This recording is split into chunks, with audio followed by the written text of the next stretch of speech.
He is the author of the basketball book of Why and Who and What, When, Where, and How, which is available now at your local bookstore. We welcome Wayne Stewart onto Hoopsology. Welcome, Wayne.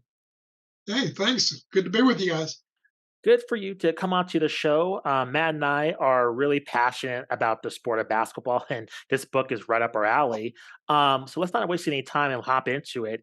And we're really compelled just about how many facts are in the book. So during your research, what was kind of the thing that stood out to you just compiling this book? Yeah, a lot of my books I've based on interviews I've done with some pretty big names, some Hall of Famers. But this book was more, as you say, factual and factoids and just a wide range of things. But the one thing that my research did disclose some things that surprised me. I'm going to read some of them directly from the book so I don't miss out on anything. Sure. But I had forgotten when I was a kid, because I go back to the 60s. In 1960, the NBA draft lasted. It just dragged on for 21 rounds. Wow. Teams were allowed to continue to pick until they pretty much said, "There's nobody left. There are no prospects," which makes me wonder there were really that many prospects. But it was kind of goofy. For example, as recently, not recent really, but in 1970, when they were still doing this, the guy that was drafted lowest, or stayed in round after round the longest, was a guy named Mark Gabriel. Never heard of him. You'd expect a guy drafted 239th player. He's not going to make it. But yeah, that was strange how they did it. I mean, one year, from rounds 14 to 18, there were only two teams left saying, I'll pick another. And the last three rounds were like nobody was picking except I think it was the Cincinnati Royals. And they chose like a couple more guys. And then finally, that was it. So I remembered, though, sometimes there would be sort of gimmick or promotional or stunt picks, publicity stunts. In 1977, the Kings drafted the Olympic gold medal winner, Bruce Jenner. Now, they did that. Yeah, they did that. Of course, he's coming off a gold medal, as I said, but they did it kind of to make fun of crosstown Kansas City Chiefs, because the Chiefs, for, I don't know, 4, 5, 10 years in a row, they were always saying we're going after the, quote, best athlete available. So a decathlon winner, they picked Bruce Jenner as a stunt, as I said. Got a couple others for you. In 1970, only 57 men who were drafted made it to a roster. Now, lately, 2019, 2020, all but 2 of the 60 guys picked did not wind up in the league. So it's much more selective, more scientific, and it's more streamlined, that's for sure. Some of the other items that were like, I don't know, gimmicky. In 2013, Dallas owner Mark Cuban said he was going to draft Brittany Griner, but he didn't. And a few other quick, surprising things. I knew that Jim Brown, who played for Syracuse, was a fantastic football player, set records. And I knew he was outstanding. I think he's in the Lacrosse Hall of Fame, too, in addition to football. But I didn't realize he was such a basketball star. In his junior year, he averaged 15 points a game. And the only other thing that I can think of was, I don't know if you guys can remember the name Dick Groat. I mean, that's a long time ago, but he, of course, was the first guy to have his uniform retired in Cameron. And he was the first man who unofficially led the country in both scoring and assists. Trae Young did it later. But Groat didn't get credit because assists weren't officially counted, I guess. But the thing that was kind of coincidental is that Dick Groat roomed with Richard Nixon's brother at Duke. And I absolutely never heard of this, but one of the Blue Devil assistant coaches way back when was Red Auerbach. Never knew that. Wow, that's a really interesting tidbits. And you Yeah. mentioned just the NBA in particular in its relationship with gimmicks, and I feel like that's permeated even till now. Why do you think the NBA in particular is so, for lack of a better term, in love with gimmicks? I mean, we see the in-season tournament, we see NBA All-Star Saturday, we see all kinds of things happen during that day Hmm. compared to other sports where it remains a little bit more traditional. Yeah, my only hunch is that they're trying to appeal to the younger generation. Something, baseball, and I write primarily about baseball, but I've done a lot of basketball, football. baseball really lagged behind. And, Pete Rozelle comes in, the NFL surges. And I think the NBA did a great job of marketing, especially around, I guess, the era of Bird and Magic. Um, Much better with some of their commercials appealing to younger people and what have you than than certainly baseball. So I think some of these things, people were getting tired. I think of the traditional All Star games, the Pro Bowl and football. That's been a joke, or was for many years. They changed their format. The baseball tinkered, but the NBA, I think, is what that's what they're doing. I'm pretty sure. Wayne, compared to other sports that you've researched, I mean, basketball, the initial rules of the game, very different than, of course, the encore product that we see today. Has basketball had more less tendency to do these reiterations compared to other sports that you've researched? Well, I know in my personal opinion, as far as the rule changes, I mean, the evolution of the game itself and the equipment and so on is obvious, but some of the rule things, I'd have to say they have done a lot better than some other sports. Baseball never felt, and I think basically it's true that they had to make significant changes. For decades, nothing changed in baseball from like the outlawing of the spitball in 1920 until the DH, which was like 74, something like that. But the NBA, there's some rules I don't like because I'm an old timer as far as like the carrying the ball and the Mm. taking steps. But that's I think younger people. I know my sons, they can live with it more than I can. So maybe I'm just a dinosaur in that regard. But yeah, good job. And um, I don't know that there's that much need for change. They introduced, of course, the 3-point line, but that's been long ago. So I don't know. I would say they've done a pretty solid job. How do you compare the evolution of the game of basketball to its contemporaries? Just we mentioned earlier just about the gimmicks, but also creativity as well with the game of Mhm. basketball. With other sports, do you feel like basketball is very unique in that fashion in terms of just the creativity of what happens on the court with the participants? Yeah, I think so. I don't really have a strong opinion or strong take on all that, but on the most simple terms I can say, I think you're absolutely right. I'm sure you've probably discussed this on your podcast and so on, but the NBA has been pretty progressive, and I think they have a pulse, like I say, on the youth better than baseball does. Uh, I love baseball. They sped things up. Games were going 3 hours routinely, and playoff games 4 hours or whatever. But the NBA, with the speed, the tempo, and the athleticism nowadays, bigger, faster, stronger. Yeah, I think you're probably right. Looking over the eras of basketball, I mean, is are there kind of specific definitions that you would personally set on each era? I mean, it feels like when we hear basketball discussed and like the history of basketball, I mean, really a lot of before the NBA ABA merger is kind of this fog. And I mean, you hear about Wilt, you hear about Russell and that first major dynasty in the NBA.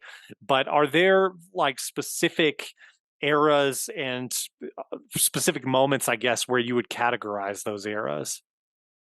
I think, first of all, it's pretty subjective as far as like when you grew up, Mm, for example. I think if you talk to a guy who was around long enough to have seen Bob Cousy, he'd have a different take than I do on Cousy. When I watched some of the old footage of guys taking those running hook shots and George Mike, and, I thought as a kid growing up with Chamberlain, Hal Greer, those guys, that the old timers like Cousy, I thought it was a joke. And I've listened to and interviewed some guys who are not from the Cousy era, but they would be maybe players from the 70s. And they said, no, they had great respect for him. So it's all relative how you measure a guy within his own time frame. If I led the major leagues in home runs by a margin of 20 homers, like Babe Ruth or what have you, back then that's staggering. It doesn't happen now. So I think there's some relativity there. But to answer your question, if you go back to the old days, like at one time we didn't even call it the NBA, there was a league called the NBL. mm, They were very progressive. They broke the color barrier by signing black players 5 years before Jackie Robinson. That also surprised me when I did the research. So you're talking ancient history going way, way back to those days. And then in my mind, I'm going to go with yes, the era of Kuzi and the guys in the 50s, what have you. The game was progressing. You know, you started to get the big man with Mikan, and it became more sophisticated. But then when Wilt came along, yeah, to me that's a different. Again, just as my evolution as a fan, I would go from the Wilt era then onto the Bird Johnson era, and then once Michael Jordan came along, Shaq, then you lead and kind of to me, it's more of a smooth transition because there was always another superstar coming along. We go from, let's say Magic to Jordan, Shaq comes along and what have you.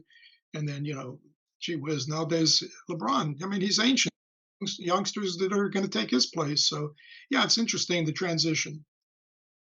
Now, I noticed in your book you have a chapter on Pistol Pete Maravich, and just watching his highlights, it seems like he's way ahead of his time compared to his contemporaries. Can you elaborate on that? Because in this, I think TNT did a profile on him, and just watching his highlights, it was amazing. It kind of envious I didn't get to see him, in person, just watch it live. But it just the way he played on the court was really just such ahead of its time. So, could you elaborate on that? What inspired you just to add a chapter about that?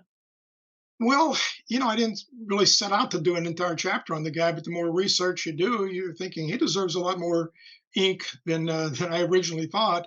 And as a kid, watching him when he was in college, you'd hear these statistics of how he was shattering records left and right that were going to remain, insurmountable. Um, but a couple of things in the research astonished me. One was, yeah, he accounted for, I forget the percentage off the top of my head, but the huge percentage, like Caitlin Clark is doing now, of his LSU team. And the thing that really astonished me was you want those guys in the old days. Oh, is he just a gunner? No, you want these guys to put the ball up, even if they're not clicking 100% that day.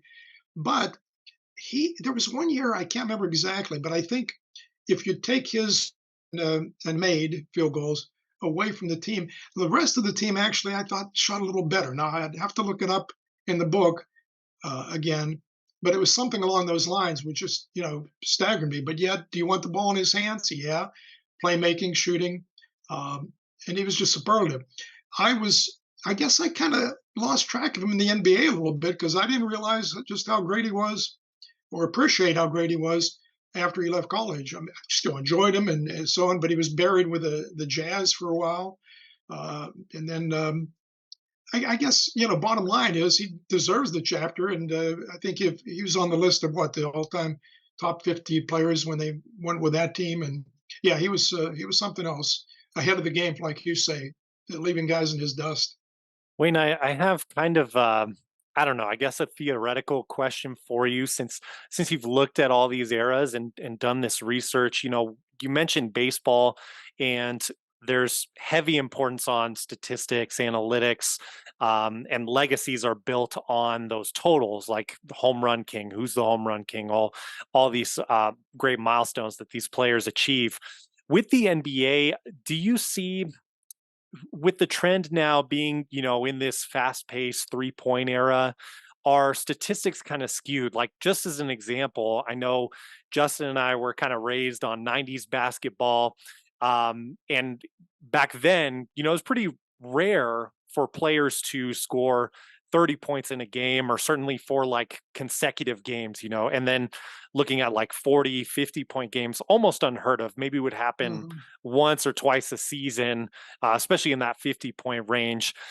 Do you see any sort of like, I don't know the way to put it, not to diminish anyone, because I certainly feel the league is deeply talented right now, but is our perception of the league a little bit skewed with how the pace of the game has changed? Again, I think that probably depends on your age because, like you're saying, you're looking at it with a rearview mirror of the '90s. Mm, Uh, but I think every it's really unfair to compare generations. Comparing Cousy to Oscar Robertson and for Stockton and these guys. But I think you have some contrast. There's definitely changes along those lines. Um, yeah, I don't know what to add except that I guess what I said originally, it's all depends on your frame of mind and your point of view. yeah, and so like going you know, bigger picture with that, kind of continuing on that, I don't know if it's more of a recent, kind of like past 20 years narrative, but we always go through these reviewing. I mean, we did it on our show recently, like talking about this goat discussion and things Mm, like that. When you look no, at conversations like that, is that sort of another, I guess, big thing to consider is the eras, and is there any sort of way to compare between those eras? I mean, you look at, like Bill Russell, classic example. That's definitely one of the greats to ever do it, but it's so hard to weigh that between other eras of the sport. right. You're not going to be able to bring Bill Russell to life and put him in an arena today and say this is the Yeah. Russell of his prime, and you can computer generate or guess all you want. But the one thing I touched upon a little bit before is some baseball experts will say something like, "Okay, let's look at Pedro Martinez the year he led the league in ERA, and the nearest guy was X, behind him." That still doesn't, we're talking DH, we're talking night baseball, we're talking was baseball integrated or not integrated. So that's what's one of the beauties of all sports is we can debate this forever. I can say, well, Babe Ruth didn't have to face a fresh reliever, and you can say, yeah, I know, but he had the whatever, they have better training now. So it's impossible, but it's fun to debate it. And what gets me, because I'm biased, is I look at how many records, Wilt Chamberlain set. And I touch upon him a lot in the book because, I mean, gee whiz, 100 points. And if you look at the top 10 scorers lifetime, his name's there, what? I don't know, 8 times or 7, whatever. Yeah. Um, and like you were saying too about you're not going to see too many guys score 50 points, uh, nowadays in a game. And you look at the time David the last day of the season, and one score, I forget, 70, the other score 63 points. Some of these things are astonishing, but again, it gets back to what we said. It's debatable, but it's fun to do that. And I guess that's why you have to, if you're really a hardcore fan of the sport, you gotta kind of know the history of the sport and read up Right. on it to know the Mhm. context. Well, that's absolutely true because I know um, I look at things like so and so Hack Wilson in baseball hit 56 homers at 191 RBIs in 1930. That was the year that the ball was juiced. The whole league, and I think the American League hit 300 as a league, something like that. And then you look at the year McGuire and Sosa battled, but that's tainted. So you have to know your history to be able to say something, to even be able to, like we're saying earlier, compare Bob Cousy to somebody nowadays. You have to know your history. Maybe he didn't score 1,000 points, Cousy. Well, that wasn't his role. He was with the Celtics. It's all speculative, but it's all, as you say, dependent upon your knowledge of the game, for example. Wayne, this has been a fantastic chat. Thank you for spending some time with us. Sure. Please let our audience know where they can just find the book, what other projects you're working on, and anything else you want our audience to know as well. Yeah, I think the easiest thing would be to go on a site like Amazon because there was a book about baseball, which I didn't do, which led to a book called the Football Book of Why. And they found the series to be so successful that they said, let's do one on basketball. But I've done like I think it's up to like 40 books now, most on baseball, a lot on basketball, a lot on football. And the easiest thing would be to scan some of the things and the subjects and say I'm interested in humor and the colorful characters of baseball. Well, there's a book called Wits, Flakes, and Clowns that explores just that. You're into the rules of a sport. I did a book on the rules of baseball, the rules of basketball, and the rules of football. So it really wide range of books. If anybody would like to check me out, just type in Wayne Stewart under Barnes and Noble or Amazon and see what you can find. Awesome, Wayne. Thank you for spending some time with us. Really Oh, appreciate sure. it. Thank you. It was fun. You guys know your stuff. Thanks.